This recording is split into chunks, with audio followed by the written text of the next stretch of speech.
Հայաստանի տնտեսությունը բաղկացած է շատ փոքր տնտեսություններից, դրա համար այսօր չի կարելի, եթե չվերցնենք միայն հանկարծությունաբերությունը, մնացածը փոքր տնտեսություններից ձևավորված տնտեսություն է։ Դրա համար հիմնական լոկոմոտիվ ասելը դա շատ հարաբերական է։ Ես վստահ եմ, որ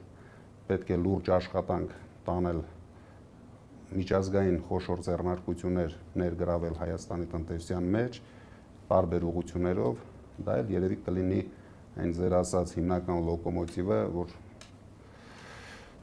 արագ առաջընթաց ապահովենք։ Կարելի է զարգանալ այսպիսի փոքր տեմպերով, մի քանի տոկոս տնտեսական աճով, բայց մի քիչ ավելի արագ քայլեր են այդ ուղղությամբ պետք,